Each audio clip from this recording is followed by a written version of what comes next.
They say experience is expensive. My last boss certainly seemed to think so. We can get 3 junior coordinators for your salary. He smirked during my termination meeting. Nothing personal, just cost-cutting. My name is Eleanor Vance. I'm 58 years old, and for 20 years I was the lead event architect at Celebration Creations. Actually, it was Prestige Events when I started, a small family-run firm handling a handful of local weddings and corporate functions. The owner, Mr. Sterling, hired me because he needed someone who could handle the chaos, someone who could build something solid as they expanded. Over 2 decades, I built their reputation for handling complex, high-stakes luxury events. I architected every grand gala, smoothed over every last-minute crisis, and built relationships with vendors that meant we could pull off the impossible. I knew every client's quirks, every supplier's reliability, every tiny detail that made an event feel truly special. I kept everything running so smoothly that I suppose the executives forgot how much the company depended on me. Then, 3 years ago, Mr. Sterling retired and his son sold the company to a private equity firm. They rebranded it Celebration Creations and brought in new executives with new priorities. Quarterly targets became more important than the long-term relationships that built our success. My warnings went unheeded. I proposed a detailed planning process document, a way to codify the nuances of our bespoke approach, but they rejected it. Too expensive, they said. That document never happened. Then came Marcus Thorne, the new Chief Operations Officer. He'd been with the company for all of 8 months and came from a logistics background. He saw creativity and personal touch as inefficient variables compared to standardized packages and planning software. He started talking about streamlining operations. He hired 3 junior coordinators, fresh out of planning school. He had them shadowing me, asking questions. I answered, of course, but I knew they weren't grasping the complexities. How could they? It had taken me years to build those systems of planning, to understand the interdependencies, to create the redundancies of vendor backups and contingency plans that kept everything running smoothly when problems arose. Last week, Marcus stopped by my office. "Quick meeting tomorrow morning," he said casually. "Just a quarterly check-in. I should have seen it coming." Diane from Human Resources was there, sliding a folder across the table. "The severance package is generous," she said. 2 months' salary plus my accrued vacation time. I nodded, took the folder and asked, "Thank you, is that all you have to say?" Marcus looked almost disappointed. Maybe he expected me to argue. "What would you like me to say? Most people in your position have questions, concerns," he said. I shrugged. "Seems pretty straightforward to me." They exchanged glances, perplexed by my calm. What they didn't understand was that I wasn't calm. I was just done. There's a difference. "Well, we'd appreciate your help with the transition," Marcus continued. "The new team will need some guidance on the planning architecture. Perhaps a consulting arrangement for a few weeks." "I'll think about it," I said, knowing I wouldn't. I cleared out my desk without complaint. 20 years of work fit into a single decorative box. I nodded goodbye to a few colleagues who looked away awkwardly. As I walked to my car, my phone buzzed. A text from Chloe, a young planner I'd mentored. "This is insane, Eleanor." I didn't respond. At home, I sat on my patio overlooking my garden, nursing a cup of tea, watching the flowers bloom. My husband, David, placed a hand on my shoulder. "What will you do now?" he asked. I shrugged. "Something will turn up." What Marcus didn't know, what he hadn't bothered to learn, was that I hadn't just managed events. I had built the system for managing events, relying on instinct, relationships, and nuanced understanding. Only I understood the deep redundancies, the hidden vendor backups, the intricate network of contacts that kept everything running. And I wasn't planning to explain it to anyone. The first call came 2 weeks after my termination. I was in my home office updating my resume when my phone rang. Marcus Thorne. I let it go to voicemail. "Eleanor, it's Marcus. We're having some issues with the client portal. The junior team is working on it, but they're having trouble understanding some of your vendor booking logic. Could you give us a call back? It would just be a quick consultation." I deleted the message and went back to my resume. 3 more calls came that day, each voicemail sounding increasingly desperate. By evening, Chloe texted me, "Chaos today, major vendor no-shows, client timelines are a mess. Marcus is losing his mind." The next morning, Diane from HR called. "Eleanor, I hope you're doing well. I'm calling because we'd like to discuss a consulting arrangement, just temporary, to help with some current planning issues. The compensation would be quite generous." I picked up my phone. "How generous?" $300 per hour, minimum 4-hour engagement. "I'll think about it and get back to you," I said, then hung up. I sat at my kitchen table, staring out at the garden. David placed a cup of coffee in front of me. "What are you thinking?" he asked. "I'm thinking they're finding out exactly what I'm worth." Over the next 3 days, the calls increased. Marcus, Diane, even Mr. Sterling's son, Justin Bayou, who was still on the board. The client portal was down, vendor scheduling was throwing errors, and automated payment reminders had failed, affecting thousands of booked events. I didn't respond to any of them. On day 4, an email arrived from Momentum Events, a regional competitor to Celebration Creations. They managed fewer large-scale events, but had been expanding rapidly. The email was from their founder, Liam Davies, himself. "Eleanor, I heard about your situation at Celebration Creations. We've always admired your work from afar. Would you be interested in discussing opportunities with us? We're looking to upgrade our entire event planning infrastructure." I replied and set up a meeting for the following day. That evening, as David and I were preparing dinner, my doorbell rang. Marcus Thorne stood on my porch, his expensive suit slightly rumpled.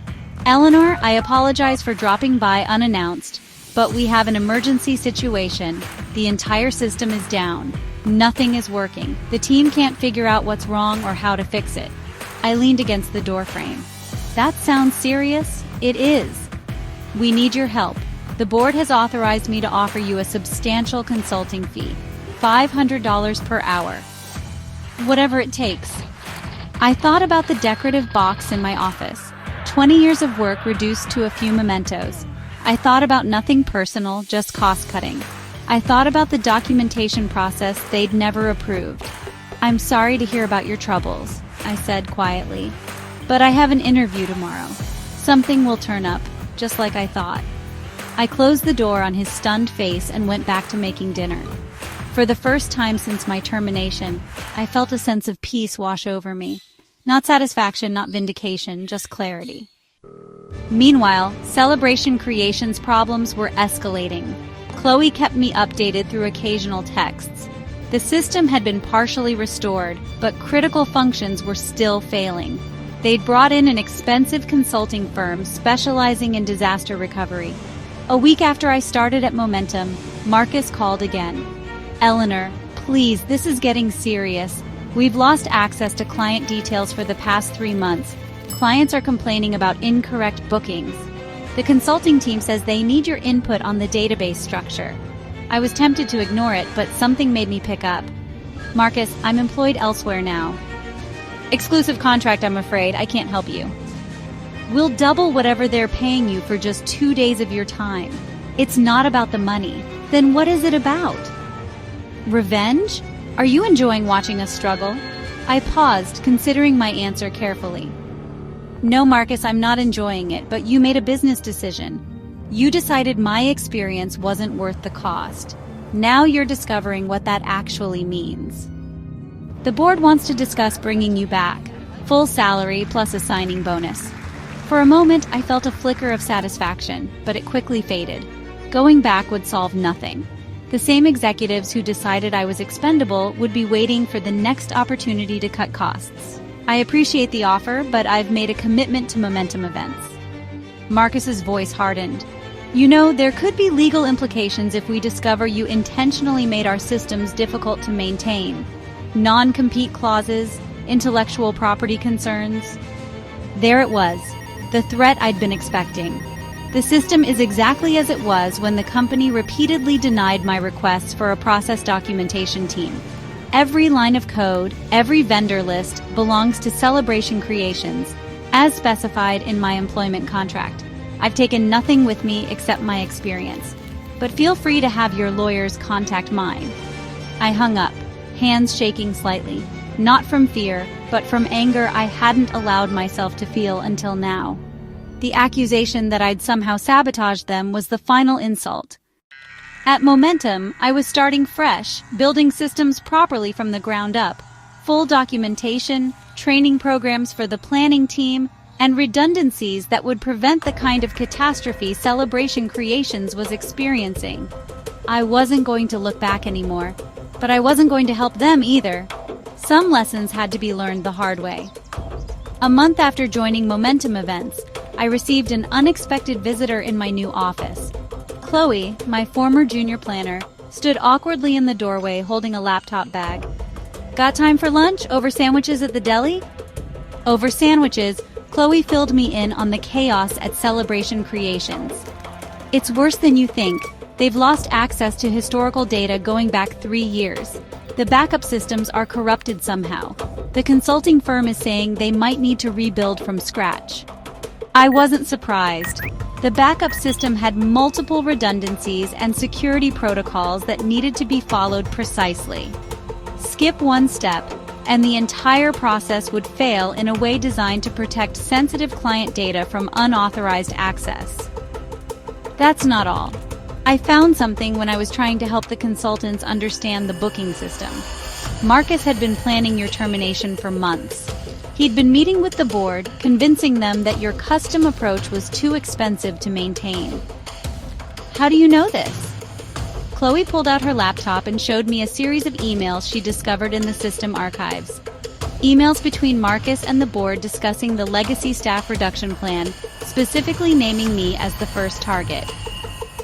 He told them they could replace you with cheaper coordinators and transition to off-the-shelf solutions within 6 months. He projected cost savings of over $1 million annually. I read through the emails, feeling a strange detachment. One line from Marcus stood out. "Vance's bespoke systems are unnecessarily complex. She's made herself indispensable by design, not necessity." There's more. The private equity firm that owns Celebration Creations is planning to sell. They've been prepping for this for over a year. Marcus was brought in specifically to cut costs and make the company look more profitable before the sale. Now it all made sense. The push for standardization, the resistance to proper documentation, the sudden focus on reducing senior staff costs. It wasn't about improving the company, it was about dressing it up for a quick flip. "Why are you showing me this?" "Because I quit yesterday, and I'm not the only one. Half the planning department has left. The consultants are estimating at least 6 months to restore full functionality, maybe longer." She hesitated. "And because Celebration Creations' biggest client, the Evelyn Reed Foundation, is considering jumping ship. They've lost faith in the management system." I thought about the implications. The Evelyn Reed Gala represented nearly 30% of Celebration Creations' revenue. Losing them would be devastating, especially with a sale pending. "What will you do now?" Chloe grinned. "Actually, I was hoping Momentum might be hiring talented planners." Later that afternoon, I spoke with Liam about bringing Chloe on board. He agreed immediately. We were building a team, brick by brick, with people who understood what it meant to create events that lasted. That evening, I received another call from Marcus. This time his voice had lost its authoritative edge. "Marcus Thorne, Eleanor, please, the situation is critical. Evelyn Reed is threatening to terminate their contract. The board is questioning my decisions. We need your help. Eleanor Vance." "I'm sorry, Marcus, I can't help you." Marcus Thorne. "Name your price. Anything." Eleanor Vance. "It's not about price. It's about respect for experience, for the work that goes into building something right the first time." The line was silent for a moment. Marcus Thorne. "You knew this would happen. You knew exactly what would break and when." Eleanor Vance. "No, Marcus. I just knew what I had built and what it took to maintain it. Information I tried to share many times." I ended the call, feeling neither triumph nor regret. Just the quiet certainty that some lessons can only be learned through failure. The opportunity came faster than I expected. 2 months into my role at Momentum Events, Liam called me into his office. "Jeffrey Reed, the head of the Evelyn Reed Foundation, just called me. They're officially terminating their contract with Celebration Creations next month. They want to know if we can handle their gala portfolio. The Reed Foundation Gala portfolio managed over 100 major events annually across the region. It would more than double Momentum's current operations. We're not ready for that kind of scale. The new system is coming along, but it's only halfway there. What would it take to get ready, if we had to? I thought about it. 3 more senior planners, dedicated event management software infrastructure, and at least 8 weeks of development time. Even then, it would be tight. Jeffrey's desperate. Celebration Creations' failures are affecting his foundation's reputation with donors. He's willing to give us 12 weeks and fund the infrastructure expansion. This was the moment, the turning point. If Momentum took on Evelyn Reed and succeeded, it would establish us as a serious competitor in the industry. If we failed, it could sink both companies. Let me think about the architecture. I'll drop a plan by tomorrow. That night, I barely slept. I sketched event flow diagrams, mapped vendor migration pathways, considered scaling challenges. By morning, I had a plan, ambitious but achievable. A hybrid approach that would let us onboard the Reed Foundation's events in stages, minimizing disruption. When I presented it to Liam, he studied it carefully. This is solid, but I notice you've included a substantial documentation phase that adds 3 weeks to the timeline. Eleanor Vance, it's non-negotiable. That's where Celebration Creations failed. We document everything from day one. We train the team on every component, no single points of failure. Liam nodded. I'll take your word for it. Let's move forward. The next weeks were intense. We hired 5 more planners, including 2 who had recently left Celebration Creations. Chloe built a data migration tool that could translate Celebration Creations' event structure into our new system. I designed a modular architecture that could scale with the Reed Foundation's needs. Halfway through the project, I received an email from Justin Bayou, Mr. Sterling's son, who still sat on Celebration Creations' board. Eleanor, I want to apologize for how things ended. The board was misled about the implications of letting you go. Marcus has been removed as COO. We're struggling to recover, and Evelyn Reed's departure will hit us hard.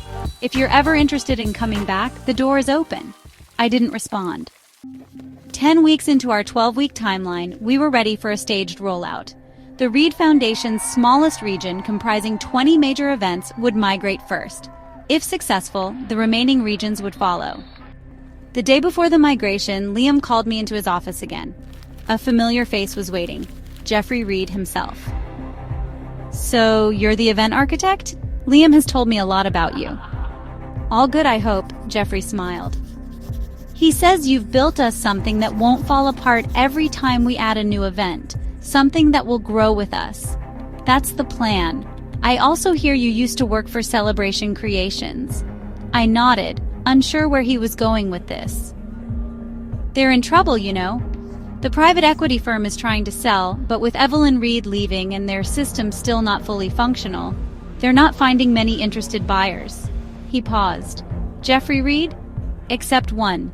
Eleanor Vance. Who's that? Momentum Events. We're considering making an offer at a substantial discount to what they were valued at 6 months ago. I looked between them, processing the implications. If that happens, we'd want someone who understands both companies to lead the integration. Someone who could salvage what's valuable from Celebration Creations' infrastructure while transitioning everything to your new architecture. Are you asking if I'd be willing to work on that? Liam nodded. Only if the acquisition goes through, and only if you're comfortable with it. I thought about the irony, the system I'd built, the people I'd trained, the company that had discarded me, all potentially coming back under my direction. I'd be willing, but I have one condition. We do it right. Full documentation, proper training, no shortcuts. Agreed. We've learned that lesson. As I walked back to my office, I felt no vindication, no desire for revenge. Just the simple satisfaction of knowing that good work done right eventually speaks for itself. 6 months later, I stood in the lobby of what had once been Celebration Creations headquarters. The sign now read, Momentum Integrated Events. The acquisition had gone through for less than a quarter of what the company had been valued at before my departure. Liam and I walked through the office, greeting former Celebration Creations employees who would be staying on through the transition. Some looked away awkwardly. Others smiled with relief. A few those who had worked closely with me over the years nodded with quiet understanding. Marcus was gone, along with most of the executive team that had approved my termination. Justin Bayou had stayed on as a consultant, helping ease the transition with legacy clients. When we reached the main event planning room, my old domain, I paused. Through the glass, I could see the layout I'd specified, the buzzing energy of teams at work. Want to go in? No need. We'll be migrating everything to the new infrastructure anyway. In the main conference room, the remaining Celebration Creations staff had gathered for the announcement. Liam introduced me as the Chief Integration Officer, who would be overseeing the technical transition. Many of you already know Eleanor. She built the original systems that ran this company for nearly 2 decades. Now, she'll be guiding us through the integration of both companies' technologies into something better than either had before. As I looked out at the faces, some familiar, some new, I felt no triumph, no desire to say I told you so. What would be the point? Instead, I spoke briefly about the transition plan, the timeline, the support that would be available to everyone during the process. I emphasized that no one would be left behind due to cost-cutting measures. The irony wasn't lost on anyone in the room. 1 year after the acquisition, Momentum Integrated Events had become the largest event planning company in the region. The migration was complete, with all events now running on the new system I designed, fully documented, properly staffed, and functioning smoothly. On a crisp autumn morning, I drove to the office for a final meeting with Liam. The leaves along the street had turned brilliant shades of red and gold, a fitting backdrop for the conclusion of this chapter. The board approved your proposal. The mentorship program will launch next quarter. You'll have full autonomy to design the curriculum and hire instructors. This had been my condition for staying after the integration was complete. Not a higher title or more money, but the creation of a division dedicated to training the next generation of planners and architects, teaching them not just how to use software, but how to build things meant to last: relationships, trust, unforgettable moments. Thank you, that means a lot. No thank you. What you've built here, it's remarkable. Not just the technology, but the culture around it. The documentation, the knowledge sharing, the emphasis on quality over quick fixes. Later that afternoon, I cleared out my integration office. Unlike my hasty exit from Celebration Creations, this was a planned transition to my new role. As I packed my things, Justin Bayou knocked on the door. Got a minute? We walked to the small courtyard outside the building. My father asked about you. He's retired in Florida now, but he still follows company news. He was glad to hear you were back, in a manner of speaking. How is Mr. Sterling? Good, playing golf a lot. He always said letting you go would be the biggest mistake this company could make. Turns out, he was right. I nodded, unsure what to say. I learned something from all this. Value isn't always visible until it's gone. As I drove home, I thought about value, of experience, of care taken, of doing things right the first time, about systems built to last and the people who build them. I hadn't sought revenge. I hadn't needed to. I'd simply moved forward, building something better, something that would outlast any individual decision or short-term thinking.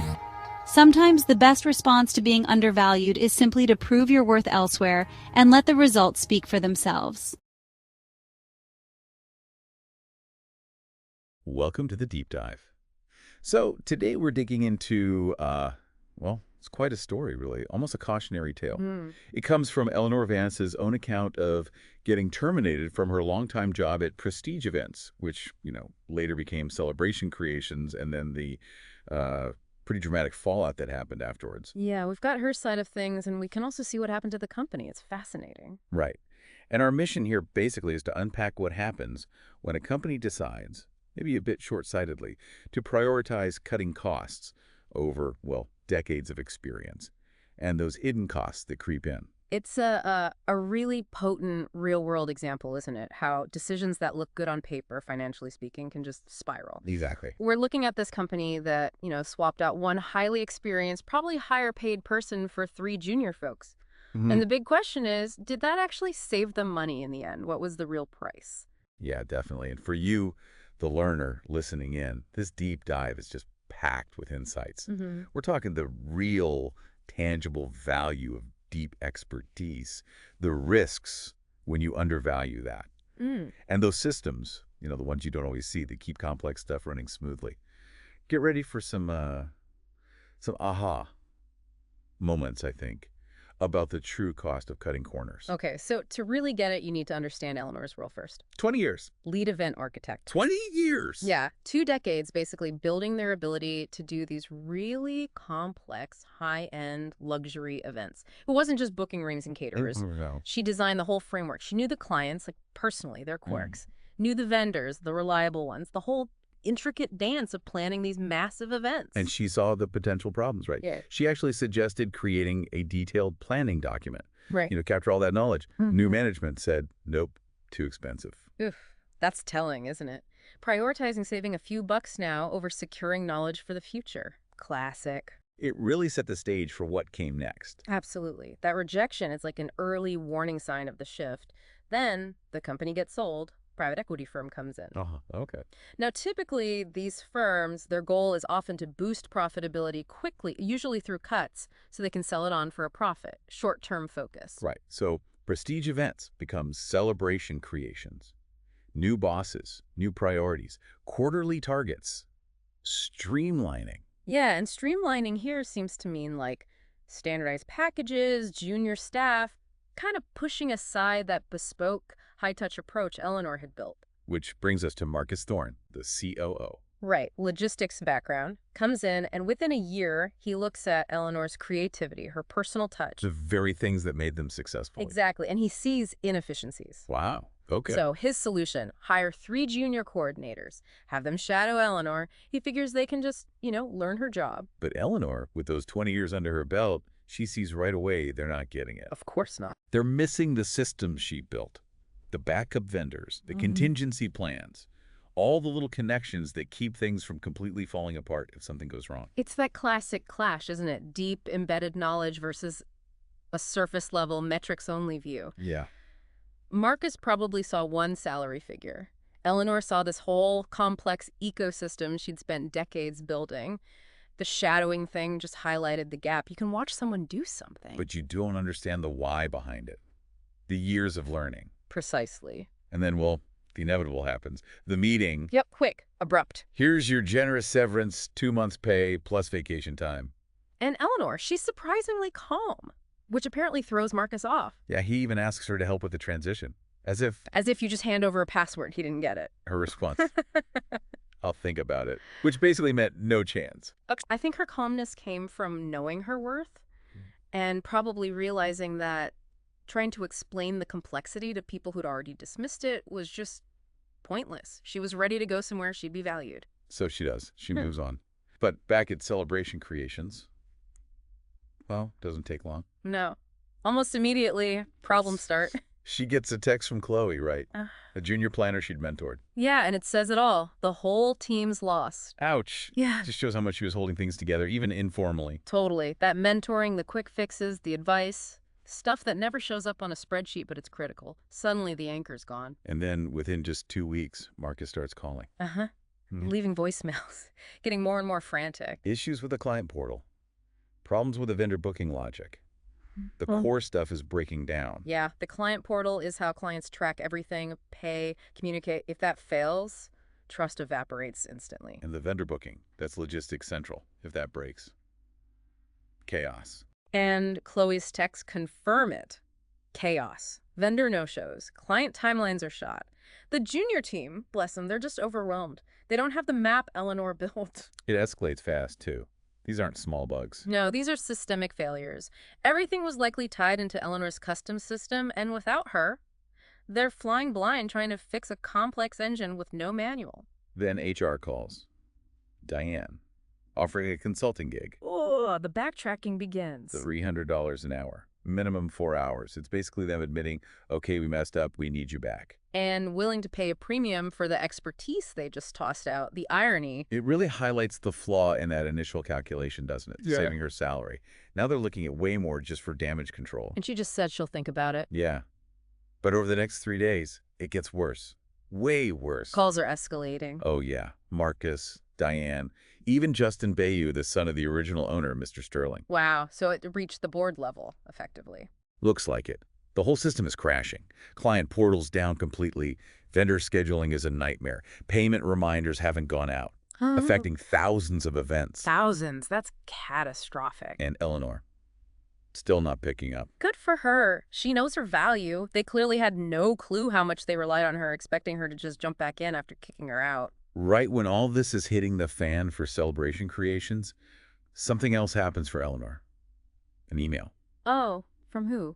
Liam Davies, founder of Momentum Events, a competitor. Interesting. He basically says he admires her work, heard good things, and wants to talk about maybe bringing her in to upgrade their event planning systems. That's huge. Shows her reputation preceded her. Liam Davies saw the value her old company missed. Smart move by Momentum, too, poaching top talent from a flailing competitor. Absolutely. Meanwhile, the desperation in Celebration Creations hits peak levels. Marcus Thorne shows up Where? at her house, unannounced. No way. Yeah, suit all rumpled, looking stressed. Admits it's a serious emergency. The whole system is down. The entire thing. And he ups the offer. $500 an hour. Desperate times. But Eleanor, thinking about that call from Momentum, maybe remembering Marcus's earlier attitude. She says no. Firmly. Oh, yeah. And she throws his own words back at him. Something will turn up. Ooh, burn. That's brilliant. His whole demeanor showing up like that just screams meltdown. And her calm refusal, the power has totally shifted. Totally. And then her interview with Liam Davies at Momentum, Yeah. night and day. I bet. He calls her integrated system legendary. Offers her head of bespoke events division. Nice title. 20% salary bump, full benefits, stock options, Wow. the works. Wow. And he specifically says they need her reliable experience because they tried going cheaper with less experienced people before, and it didn't work out for them either. See, Liam learned that lesson. He gets that complex events need real expertise, not just more bodies. He valued her track record, her system. So Eleanor accepts, obviously. Good for her. But back at Celebration Creations, it's still a mess. Chloe keeps Eleanor updated. Systems kind of sort of back up, but critical stuff is still broken. They brought in consultants, right? Yeah, an expensive disaster recovery firm. But then the real bombshell drops. Marcus calls Eleanor again. What now? They've lost access to 3 months of client data. Just Yeah. gone. Oh my God, 3 months. That's business ending kind of bad. Right, and the consultants are stuck. They need Eleanor's help understanding the database structure, the foundations. And she says. Sorry, exclusive contract elsewhere. Boom. The consequences just keep stacking up for them. Yeah. Losing that data, irreversible damage. And her refusal just drives home how badly they miscalculated. They get even more desperate. Marcus doubles the consulting offer again. Seriously. But Eleanor's clear. It's not about the money anymore. It's about respect, which they didn't show. Exactly. Then Marcus gets nasty. Starts hinting about legal stuff, system maintenance duties, intellectual property. Oh, come on. That's low and wrong. Eleanor handles it calmly. Says, basically, the system belongs to you guys. What I took was my experience. Which is totally accurate. That shift to threats just shows pure panic. They have no strategy left. Her calm, factual response just highlights her professionalism and their desperation. She knows her stuff, legally and technically. Okay, fast forward a month. Chloe quits Celebration Creations. Smart move. She meets Eleanor for coffee and spills everything. Mm. The disaster is way worse than Eleanor knew. How bad? Not just 3 months of data lost. Yeah. 3 years of historical client data. Gone. 3 years. Yep. Backups corrupted. They might have to rebuild the entire system from scratch. Think about the cost of that. Astronomical. Just wow. But that's not all, is it? Not even close. Chloe has emails. Proof that Marcus planned Eleanor's termination months in advance. What? Why? Part of a legacy staff reduction plan. Goal was to cut costs by over $1 million a year.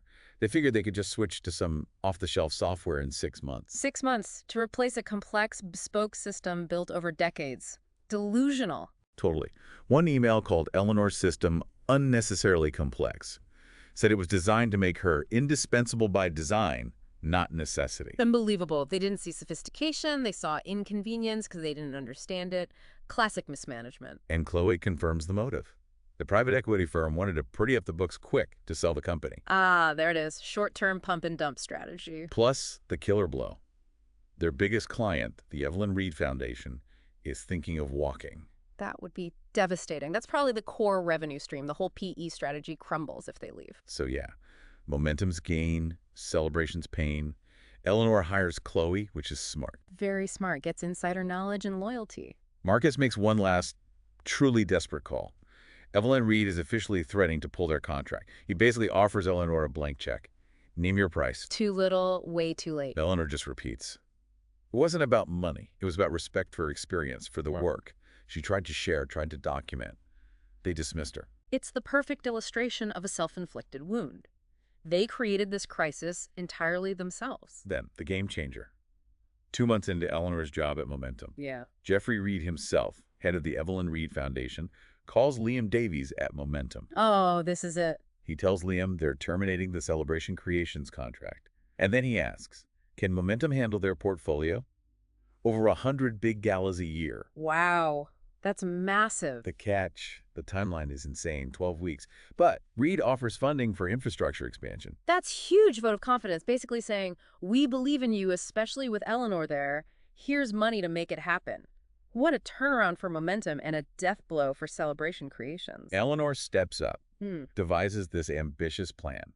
But she has one non-negotiable condition. Let me guess. Documentation. You got it. A dedicated 3-week documentation phase, Yeah. right up front, addressing exactly what killed Celebration Creations. Smart. Essential. Learning from the mistakes she witnessed firsthand. Building resilience from day one. And Momentum agrees immediately. They get it. So they staff up. Yep. Hire 5 more planners, including 2 who jumped ship from Celebration Creations, probably saw the writing on the wall. Good talent follows good leadership. Chloe builds a data migration tool. Eleanor designs a new, scalable, modular system architecture. They're building it right for the long haul. Sounds like a well-oiled machine already. Efficient, strategic, the exact opposite of what was happening at her old place. Right in the middle of all this, Eleanor gets an email from Justin Bayou. The son again, what's you want? An apology. Says the board was misled by Marcus, that Marcus is gone now. Admits losing Evelyn Reed is a massive blow, and he kind of leaves the door open for her to come back someday. Acknowledging the mistake, finally. But too late. Eleanor doesn't reply. She's focused on Momentum. Understandable. Why look back? Her silence speaks volumes. Okay, 10 weeks in, time for the first test. They start rolling out services for Reed, beginning with their smallest region. Smart. Phased rollout. Minimize risk, learn as you go. Very different from the panic mode at the old company. Then something unexpected happens. Jeffrey Reed visits Momentum, meets Eleanor. Checking in. Seems like it. He says he's confident, based on Liam's reports. But then he drops another bombshell. What now? He reveals that the Reed Foundation is actually encouraging Momentum to acquire Celebration Creations. Acquire them. Yeah, at a rock-bottom price, obviously, given the state they're in, especially after losing Reed. Wow. Talk about irony. And Reed's suggestion? Eleanor should lead the integration, since she knows both companies inside out. That is incredible. From fired employee to potentially overseeing the acquisition of her former employer? Liam confirms they're seriously considering it, but it depends on the initial Reed contract going well, and crucially if Eleanor is okay with it. And she is. She agrees, but with her condition. We do it right. Full documentation, proper training, no shortcuts, fixing the very problems that caused the collapse. That's amazing. She gets to rebuild it, but on her terms. What a vindication. And the low acquisition price just hammers home the cost of their mistake. So, 6 months later, it happens. Celebration Creations building now has a sign. Momentum Integrated Events. Wow. Acquisition went through for less than a quarter of what it was supposedly worth before all this. Just staggering. The financial impact of losing that expertise. Marcus Thorne and most of that executive team, gone. Justin Bayou stayed on, but just as a consultant. Maybe he learned something. Let's hope so. Eleanor's new title? Chief Integration Officer. Kidding. Her job is overseeing the whole technical merger, building something better than either company had before. And her first rule? Smooth transition for staff, no cost-cutting hitting personnel. Completely different philosophy. Focusing on people, stability, Building, not just cutting, shows real leadership. Okay, final stretch. 1 year after the acquisition, Momentum Integrated Events is the biggest player in the region. Incredible turnaround. The migration is done, running on Eleanor's new system. Yeah. And she's not stopping there. She proposes a mentorship program to train the next generation. Emphasis on building systems, relationships, trust, all the stuff Celebration Creations threw away. And leadership loves it. Approved. That's fantastic. Not just fixing the tech, but investing in the people, the culture, the future. That's sustainable success. And as a final thought, Justin Bayou shares something poignant. Yeah. Says his dad, Major Sterling, the original owner, always believed letting Eleanor go was a huge mistake. Said, value isn't always visible until it's gone. Wow. Hits the nail on the head, doesn't it? That long-term perspective versus the short-term slash and burn. And Eleanor's final take. The best way to respond when you're undervalued is just go prove your worth somewhere else. Let the results do the talking. Powerful. Resilience, determination, and ultimate vindication through sheer competence. What a story. So let's quickly recap the big takeaways here. We saw how one decision aimed at saving a salary ended up costing Celebration Creations, well, almost everything. Yeah, money, reputation, client trust, key talent, all gone. It just proved how indispensable Eleanor's deep experience and her systems really were. That aha moment, I think, is realizing that true value often lies in that deep understanding, that long-term view that experienced people bring. Stuff that's easy to miss if you're only looking at the next quarter's results. And the failure to document processes, that was just a critical, fatal flaw they made, which Eleanor specifically corrected later. Definitely. And for you listening, this whole story really highlights how important it is to recognize and support expertise in your own work, in your teams, in companies you deal with. Makes you think twice about decisions driven only by short-term financials, doesn't it? You got to consider those hidden long-term costs. Absolutely. Which leaves us with a final thought to chew on. Hmm.